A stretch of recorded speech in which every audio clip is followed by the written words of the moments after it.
짓밟히거나 밀정에게 짓밟히거나 형사들에게 짓밟히는 식으로 묘사가 되면서 성에 대한 부분이 다소 짓밟히고 그런 약한 여자들이 폭력적으로 당한 부분이 묘사가 되어지는데 반면에 이제 송가원과 옥비의 이 사랑과 성에 관련된 것은 아름답게 묘사가 되면서 상당히 긍정적으로 이제 작용을 합니다. 그래서 딸까지 낳게 되죠. 반면에 신세호는 나이를 이제 환갑을 넘겼어요. 환갑을 넘겨서 오줌대감이라는 칭호를 받으면서도 계속 일본의 건물이나 관공서 이런 데 오줌을 두고 다니기 때문에 오줌대감이라는 그런 칭호를 받는데 그렇게 일본에 저항을 한 겁니다. 그런 방식으로. 송중원은 이제 잡지사를 그만두고 고향으로 와서 또 자기 장인 신세호가 준 논을 가지고 이제 농사를 지으면서 민주고색을 심어줘요. 그러자 또 일제는 조선 사상범 예방 구금령을 공포해가지고 송중원을 또 체포해서 가둬놓습니다. 그러면서 1941년 태평양 전쟁으로 향하게 되고 이때 1941년 태평양 전쟁 이후에 42, 43, 44, 45 이 4년간은 정말 이 한반도에 있는 국내의 조선의 백성들도 참혹한 생활을 해야 했어요. 우리 조선어 교육이 금지가 되고 또 학병으로 끌려가야 되고 징병, 징용죄에다가 뭐 정신대령 여러 가지 이런 일제가 패망하기 전에 마지막 발악하는 순간에 식민지 시대의 최악의 상황으로 몰려가게 됩니다. 자, 이때 이제 송준혁은 일본에서 이제 유학을 하고 있었는데 국내 해외에 나가 있는 일본에 나와 있는 다 군대로 지금 가야 되기 때문에 많은 부분 젊은이들이 태평양 전쟁에 끌려가거나 이렇게 했단 말이에요.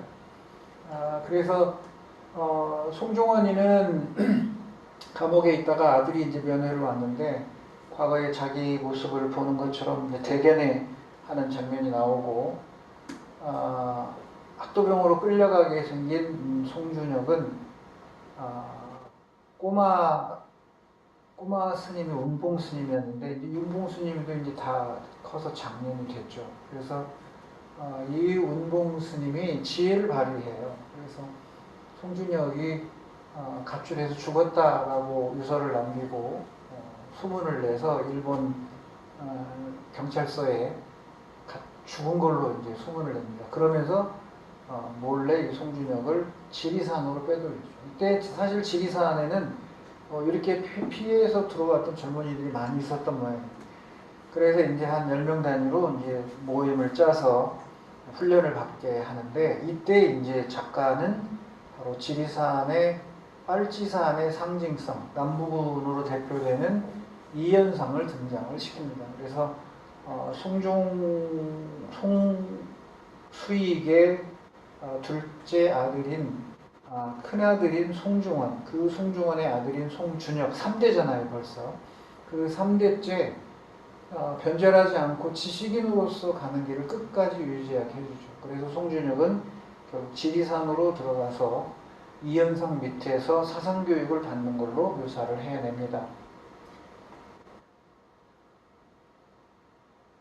1945년 8월 15일 해방입니다.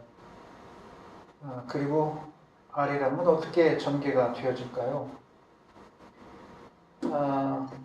일본군 성노예로 끌려갔던 복수님하고 수님이 그들의 이야기를 통해서 부산에서 일본에서 동남아시아 뭐 이렇게 끌려다니면서 끝내 죽는 모습을 표현해주고 있고 그 다음에 태평양 전쟁터로 끌려간 조선인들의 참상을 그려내죠. 특히 이제 홋카이도로 끌려갔던 곳이라든지 그 다음에 1945년이 되면 태평양 전쟁의 막바지에 들어오면서 3월에는 이오지마 섬이 함락이 되고 6월에는 바로 오키나와가 함락이 되면서 제주도로 마지막 전장터가 몰려가게 됩니다. 이런 상황에서 미군은 일본군과 치열한 교전 끝에 수많은 희생자를 내면서 빼앗겼던 괌 사이판 찾고 그리고 이오지마 점령하고 1945년 6월이 되면 오키나와까지 점령을 합니다. 오키나와에서는 원주민 12만 명에 그리고 일본군 6만 5천, 미군 약 15,000원, 통계에 따라 약간 다르지만 약 20만 명의 그러한 희생자를 내면서 오키나와가 이제 미군에 의해서 점령이 되죠. 이런 상황이 전개되면서 8월 8일이 되면 해방되기 약 일주일 전에 눈치를 보고 있던 이 소련군이 이제 연합군 자격으로 참전을 합니다. 그래서 연해주를 밀고 내려와서 두만강을 넘어와가지고 이 만주에 있던 관동군, 일본 관동군과 접전을 벌이면서 일본군은 이제 패망으로 하면서 계속 지죠. 그래서 물밀듯이 밀어나오면서 서울까지 이미 소련군이 함락하게 돼요. 아직 태평양에 묶여있는 미군은 지금 일본 본토를 점령하기 전이고, 그래서 물론 이오지마나 오키나와를 점령해서 이제 다음 전투지가 제주도로 가고 있고, 제주도를 통해서 일본 본토를 점령하면 이제 전쟁이 끝나게 되는데, 생각보다 빨리 이 소련 군대가 한반도로 진주해서 서울까지 차지하고 내려오니까 미국이 이제 제안을 하는 거죠.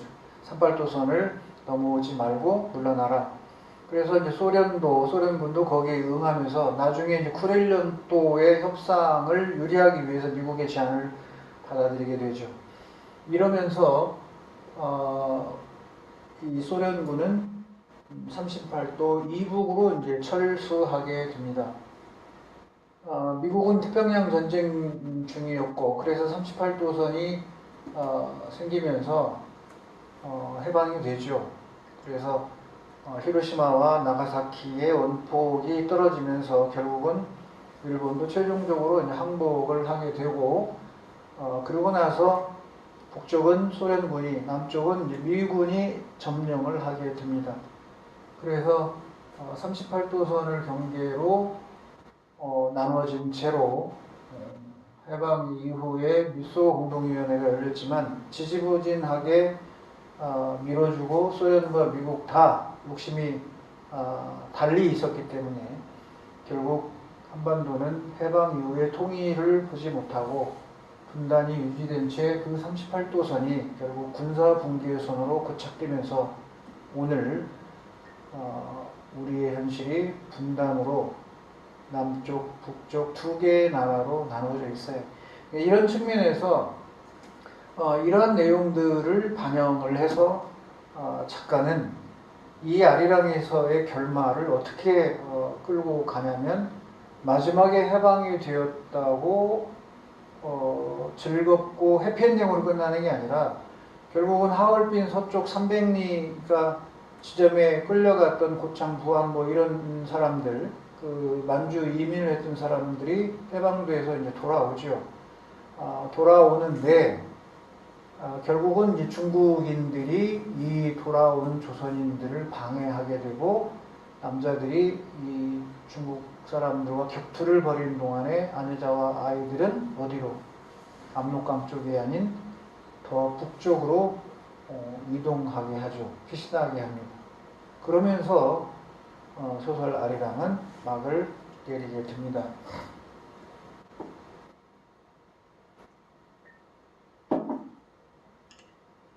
왜 작가는 소설 아리랑의 마지막 부분을 1904년부터 시작해서 1945년 해방될 때까지 그 긴 시간 동안 이 소설을 전개해 오면서 마지막 부분을 왜 그렇게 결론을 내렸는지 우리가 한번 생각을 해 봐야 됩니다.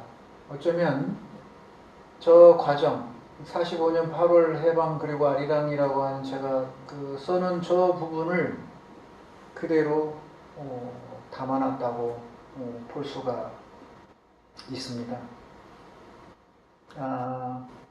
빼먹었지만 장덕풍의 아들 장칠문, 그 다음에 백종도의 아들 백남일, 이들은 친일파하고 밀정이잖아요. 그의 자녀들은 그렇게 계속 장칠문의 아들도 일본 친일 경찰로 가게 하거든요. 그런 한번 친일한 이런 사람들은 친일로서 후손을 이어가게 만들어주고, 또 지식인이고 선각자였던 송수익은 송수익을 거쳐서 송중원으로, 송중원에서 송준혁으로 이어지면서 당대 지식인이 갔던 길을 그대로 가게 만들어주는 그런 인물의 이 3대의 표현도 돋보인다고 하는 부분을 제가 좀 얘기를 하고 싶고, 그 다음에 이제 우리가 가게 될 11월 2, 3일 가게 될 이 소설 아리랑 따라간 인문학 기행에 제가 만든 이 교재에서 이제 마지막 이 실내 강연에서 끝부분을 이제 정리해야 되는데, 조정래 작가가 소설 아리랑을 쓰고자 했던 목적, 그리고 그 과정 속에서 견지했던 어떤 철학, 이런 부분을 우리가 한번 되짚어 봄으로써 제 이 아리랑 특강을 마무리 좀 할까 합니다. 제 4부의 16권의 동트는 광야의 글 과목에서 갑초록 중에서라는 부분에 이런 글이 나와요. 36년 동안 죽어간 우리 민족의 수가 400여만, 200장고지 2만 매를 쓴다 해도 내가 쓸 수 있는 글자 수는 얼마인가? 나는 아리랑을 쓰면서 쓰는 일 자체에서 오는 지겨움과 괴로움에 부칠 때마다 그 시대를 처절한 고통 속에서 위대하게 싸우다 죽어간 많은 분들을 생각하고 또 생각하며 나를 추스르고는 했다. 용케도 2만 장을 써냈구나 하는 생각과 함께 과연 내가 그 400여만의 원혼들을 위로할 수 있을 만큼 글을 썼는가 하는 생각이 돌이켜지기도 한다. 또 제1부의 한반도에서는 이런 말을 남겼어요. 우리의 분단 역사는 해방 이후의 역사만 왜곡하고 암장시킨 것이 아니라 식민지 시대의 역사까지도 그렇게 하기를 서슴지 않았다. 지금 우리 민족에게 남겨진 과제가 통일이고, 통일이 우리 민족 전체에게 지워진 짐이라는 것은 어린 아이들까지 다 알고 있는 사실이다. 또한 조국은 영원히 민족의 것이지 무슨 주의자들의 소유가 아니다. 그러므로 지난날 식민지 역사 속에서 민족의 독립을 위해 피 흘린 모든 사람들의 공은 공정하게 평가되고 공평하게 대접되어 민족 통일이 성취해낸 통일조국 앞에 겸손하게 바쳐지는 것으로 족하다. 나는 이런 결론을 앞에 두고 소설 아리랑을 쓰기 시작했다. 그건 감히 민족 통일의 역사에 위해서 식민지 시대의 민족 순환과 투쟁을 직시하고자 하는 의도였다. 자, 이 대목에서 만주 독립운동사에서 작가가 왜 동북항일연군에 가담했던 이 김제 출신의 외리 내촌의 사람들을 동북항일연군에 넣어서 끝까지 싸우게 했는지를 이해할 수 있는 부분이에요. 우리는 반쪽짜리 현재 상태에서 사상적으로도 상당히 외소해져 있다고 할까요? 열려있지 못하고. 그래서 물론 지금은 이제 사회주의 독립운동한 사람도 다 훈장을 받고 다 인정을 하고 있습니다. 일부를 제외하고는요. 그렇지만 지금까지 이어져 오면서 사회주의 계열의 독립운동가들이 제대로 평가받지 못한 부분이 있었어요.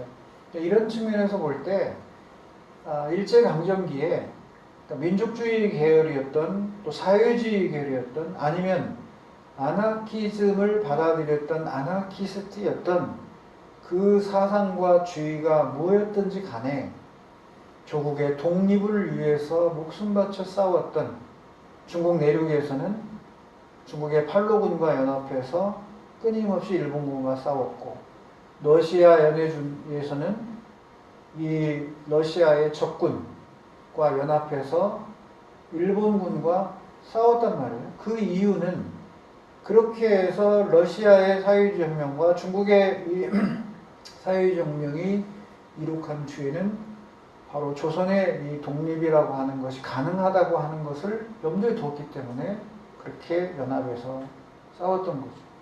그러니까 지금 이 시대에 와서 우리가 그 시대를 함부로 우리가 재단할 수 없는 거잖아요.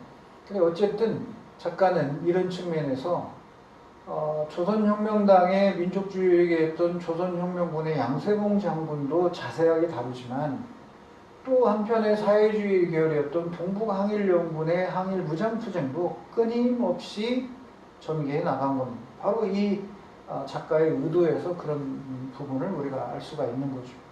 그래서 오삼봉이도 필려도 그 다음에 수국이도 방대근이도 동북항일연군에 가담해서 싸우다가 나중에 총을 묻고 중국 내륙에 중경으로 올라가서 광복군이 되게 하는 것을 알 수가 있습니다. 그래서 이제 마지막으로 정리를 하자면 소설 아리랑은 우리에게 문학작품을 통해서 독립운동사를 접근해보게 하고 민족의 이 불굴의 항쟁, 항일 정신을 기억하고 일제에 의해서 나눠진 이 분단의 현실을 직시해서 우리에게 남은 사명과 과업이 바로 분단을 극복하고 통일로 가야 된다고 하는 것이거든요. 그런 측면에서 소설 아리랑은 문학으로서의 어떤 작품성이 아니라 작가의 의도대로 우리의 이 분단의 근원이 일제강점기, 일제 침략에 있었다고 하는 것을 우리가 깨닫고 그것을 극복하는 것 역시 출발이 뭐냐를 알아야 제대로 해결을 할 수 있다고 하는 것입니다. 그래서 제가 소설 아리랑을 인문학기행으로 넣어서 안내를 해왔고 하고자 하는 이유는 제가 독립운동사나 의병사 또는 이 동학을 안내하는 목적과도 같습니다. 최종 목표는 이 시대에 필요한 정신이 자주이고 그리고 시대적 과업은 통일이 되어야 된다고 하는 것. 그런 측면에서 조정래 작가와 제가 향하는 방향은 동일합니다.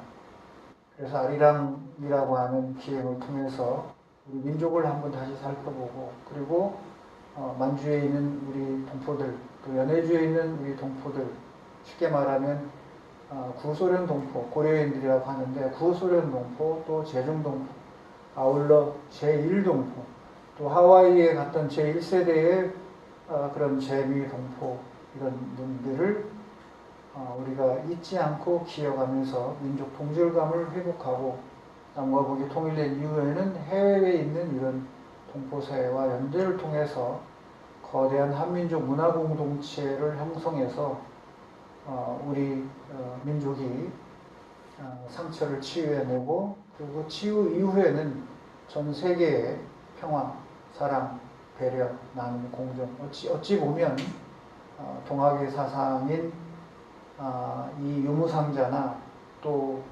사인여천이나 인내천 이런 사상이 지금 지구를 지켜내기 위한 사상과도 필요한 사상과도 연계되어 있다고 보여집니다. 자, 이렇게 해서 긴 시간 동안 작가 조정래의 소설 아리랑을 우리가 좀 깊게 이해하기 위해서 제1부는 지리적 특성과 역사성을 살펴봤고 제2부는 송수익이라는 인물의 삶을 통해서 작가가 무엇을 원하고 추구했는지를 살펴보았습니다. 이제 11월 2일, 3일 현장에서 저와 함께 만나도록 하겠습니다. 고생하셨습니다.